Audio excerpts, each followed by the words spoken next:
Salut!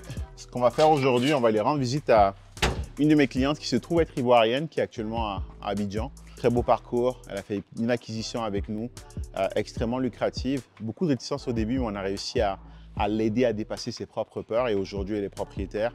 Elle a justement pu utiliser ce bien immobilier pour rentrer en Afrique. Alors si tu veux en savoir plus, suis-moi dans les aventures d'aujourd'hui.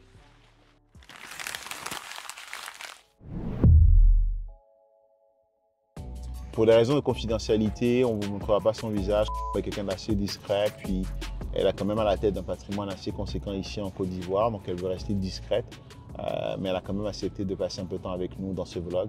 Alors, bon visionnage.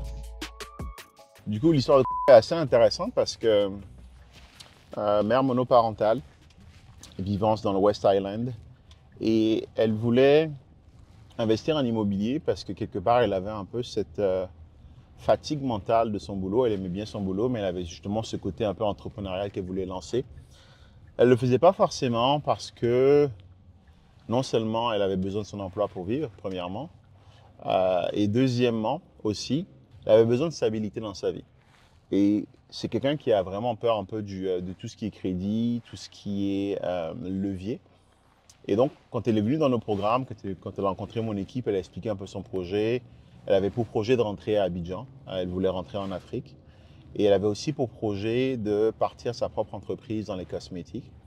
Et donc, ces deux projets faisant, elle avait quand même besoin de stabilité. Et donc, elle ne voulait pas forcément prendre beaucoup de risques, ou tout au moins, elle était un peu averse au risque d'utiliser du levier. Et donc, quand on l'a rencontrée, on a essayé de comprendre c'est quoi ses motivations profondes. Et c'est là qu'on a découvert que sa volonté profonde était vraiment de pouvoir rentrer en Afrique et de commencer vraiment à se lancer dans l'entrepreneuriat. Elle a toujours eu cette fibre en elle. Et c'est là que je lui ai fait comprendre que l'entrepreneuriat, ultimement, c'est une question de risque, mais c'est aussi une question de rendement. La plupart des gens vont travailler de 9 à 5, ils sont très heureux comme ça et tant mieux pour eux. Mais il y a des gens qui ont cette soif de pouvoir avoir cette liberté géographique que tu ne pourras jamais avoir avec un emploi de 9 à 5. Ça fait pratiquement 3 mois que je suis à l'extérieur du Canada. Mes activités au Canada continuent à tourner parce que je me suis structuré ainsi, mais surtout parce que je suis un entrepreneur. J'aurais été un employé à Bell comme j'étais avant ou même un consultant en informatique comme je l'ai été par le passé. Je n'aurais pas pu disparaître comme ça pendant 3 mois sans qu'il y ait de conséquences financières sur mes entreprises. Et donc, je lui ai fait comprendre que le rendement, la liberté que tu recherches, finalement, vient avec un coût. Et ce coût-là, c'est le risque. C'est le risque que tu dois prendre. Mais maintenant, ce que nous, on va faire, c'est t'aider à prendre un risque qui est calculé et à bien comprendre les paramètres autour de ce risque. Elle avait comme une bonne épargne, une très bonne épargnante. Et aussi, elle n'avait encore jamais acheté. Donc, c'est quand même une situation très intéressante. Si tu as de l'épargne et que tu n'as jamais acheté, tu as vraiment un boulevard qui est devant toi, surtout si tu as un bon revenu, ce qui était son cas aussi. Première chose qu'on l'a aidé à faire, c'est de bien comprendre comment marche le crédit au Canada. Donc, le score de crédit, comment ça joue, comment ça aide à lever des fonds auprès des banques sous différentes formes, marge de crédit, carte de crédit, à se structurer, vraiment avoir une approche multi-bancarisée, ce qui permet de ne pas être dépendant que d'une seule institution bancaire. Et aussi à être en mesure d'aller, on l'a accompagné pour aller chercher des marges de crédit auprès de différentes institutions pour avoir justement un fonds de sécurité. Parce que justement, la beauté, elle est là. Le crédit peut être vu par certains comme étant un passif, mais moi, je le vois vraiment comme étant un actif. Je m'explique. C'est des fonds qui sont à disposition, non seulement qui vont permettre de faire des projets immobiliers, je me sers beaucoup de marge de crédit pour financer mes rénovations, mais c'est aussi des fonds qui sont là en cas de coup dur. Et c'est un peu ça aussi, derrière à la base, l'intention première des banques, c'est de dire si vous avez un coup dur, des dépenses imprévues, que vous soyez en mesure d'y pallier sans avoir à taper dans vos épargnes. Et c'est ce qu'elle a fait. Elle est allée chercher un montant assez conséquent. Je crois qu'elle était à peu près à 150 000, si mes souvenirs sont bons. C'est quand même un montant très, très, très conséquent. Bien sûr, mon équipe l'a bien préparé. On l'a expliqué comment bien vendre son profil. Profil intéressant. Elle est dans un ordre. Elle a une bonne éducation. Elle a une bonne hygiène financière, un bon score de crédit. Et surtout, elle est une épargnante. Elle est en mesure. Elle ne vit pas au-dessus de ses moyens. Et les banques adorent ce genre de personnes. Ce qu'on a fait, on l'a aidé à aller chercher des fonds. Et au cours de ce processus-là, justement, elle a gagné en confiance. Elle a gagné en confiance par rapport à la méthode, par rapport à nos services. Elle a gagné en confiance par rapport surtout à sa capacité à elle à exécuter des choses, à exécuter des projets. Et ensuite, on l'a amené sur une acquisition. Il y a plusieurs stratégies, mais ce que je veux toujours faire avec mes clients, c'est voir la stratégie qui correspond le plus à votre situation. Et dans sa situation à elle, un Plex était un peu moins adéquat dans le sens où malgré son très fort potentiel, elle ne souhaitait pas tout de suite aller vers une optimisation, simplement parce qu'elle avait pour projet à un moment ou l'autre de rentrer en Afrique et donc sa présence sur place, elle a à très court terme justement de rentrer en Afrique et sa présence sur place aurait été requise pour optimiser un duplex par exemple. Et donc on l'a mis sur un projet très intéressant où elle a acheté une résidence principale en plein cœur de Montréal qui se trouve aussi être son pied à terre lorsqu'elle revient à Montréal et qui est aussi un endroit qu'elle est en mesure de louer lorsqu'elle n'est pas là.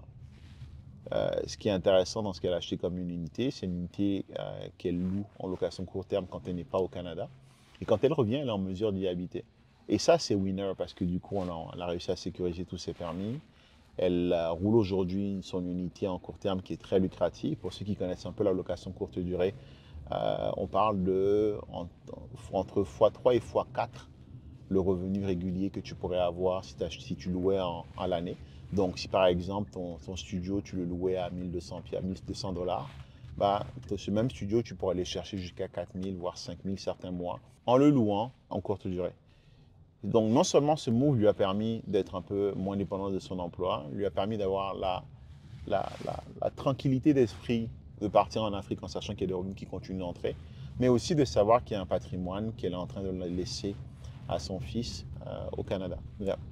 Et ça, c'est vraiment important. Et ça, personnellement, c'est une vraie fierté de voir quelqu'un qui au début était assez hésitant, passer à travers nos programmes, réussir à faire ce qu'elle n'aurait pas été en mesure de faire sans nous. Et je ne le dis pas pour me jeter des fleurs, mais la réalité, c'est que vous êtes nombreux aujourd'hui à avoir tous les atouts dont vous avez besoin. Et ce qui vous manque, c'est quelqu'un qui vous prend par la main et qui vous dit « It's gonna be okay ». Quelqu'un qui vous dit « Je suis déjà passé par là, je l'ai déjà fait ». Quelqu'un dont vous pouvez utiliser la confiance.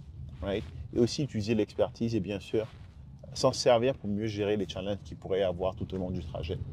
Et c'est ce qui lui a permis de se lancer, elle a acheté son unité.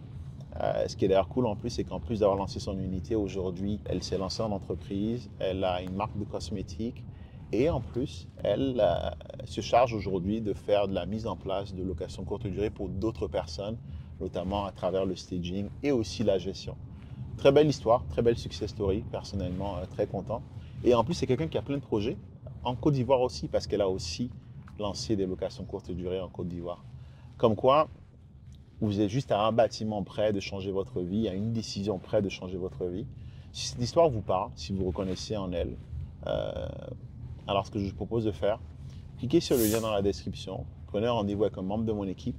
On prendra d'abord le temps de comprendre votre profil, comprendre votre projet, s'assurer que votre profil vous permet d'accomplir le projet que vous voulez faire. Et si c'est le cas, à ce moment-là, mon équipe et moi, on vous proposera nos services et on vous proposera un plan d'action qui va vous permettre d'avancer et de vous lancer à votre tour.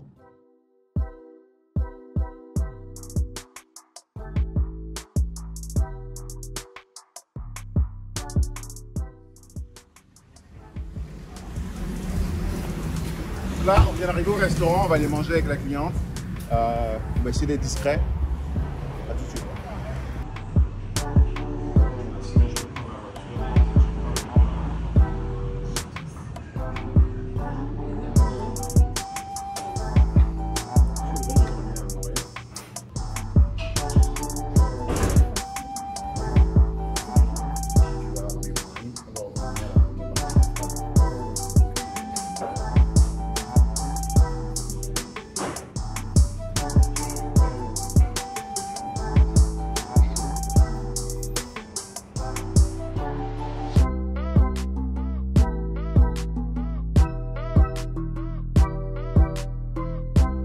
Repas très intéressant avec cette cliente qui actuellement est en Côte d'Ivoire.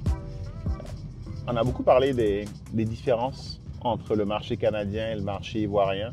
Bien sûr ici, absence d'accès au crédit, absence de levier, flou juridique autour de la détention des propriétés, mais un rendement potentiel très élevé, versus un marché canadien où est-ce que là on a plutôt des rendements qui sont quand même élevés. Et là, effectivement, en plus, on a accès au crédit, accès au levier, à une vraie sécurisation des propriétés. On a aussi parlé des différences entre le Canada et la France d'un point de vue vie de tous les jours. Mais surtout, on a aussi parlé d'un retour d'expérience. Où est-ce qu'elle en est dans son projet, non seulement dans son logement qu'elle loue en courte durée, mais aussi dans le logement qu'elle gère, parce qu'elle appartient à une agence de gestion dans location courte durée pour d'autres clients. Et ça, c'est intéressant de vraiment voir son évolution, voir son parcours. Si vous avez des questions, n'hésitez pas, vous pouvez les mettre directement dans la barre des commentaires. Et si vous aussi, vous voulez avoir l'opportunité de pouvoir justement vivre ce genre d'expérience, de pouvoir vous lancer dans un projet immobilier qui va vous apporter des revenus supplémentaires et vous donner un peu plus de flexibilité financière, mais aussi géographique, alors regardez dans la barre de description, vous trouverez un lien pour prendre rendez-vous avec un membre de mon équipe. On prendra le temps de comprendre votre projet, voir si vous qualifiez pour nos programmes. Et si c'est le cas, seulement et si seulement c'est le cas, là on vous proposera nos différents programmes d'accompagnement. Donc voilà, ça fait le tour. On allait manger avec une de nos clientes qui vit actuellement à Abidjan. Un très beau parcours, surtout quand on voit où est-ce qu'elle était d'un point de vue mindset, à où est-ce qu'elle est aujourd'hui. Une très belle évolution, une acquisition en plus qui lui a permis de réaliser des projets personnels qu'elle avait en plus de côté. Donc c'est très très encourageant pour la suite. Il y a encore beaucoup de choses à faire. Et ce qu'il nous reste à faire, on va aller rentrer un peu débriefer sur une petite idée de où est-ce qu'on... Qu'est-ce qu'on a pu avoir à apprendre d'intéressant aujourd'hui sur un peu la psychologie de nos clients, sur leur blocage et comment on peut les aider dans le futur. Ce qu'on va aussi faire par la suite, là je pense qu'il commence à faire jour un peu à Montréal, donc j'ai quelques réunions avec mon équipe. Je leur partagerai notamment les retours d'expérience qu'on a eu aujourd'hui avec cette cliente.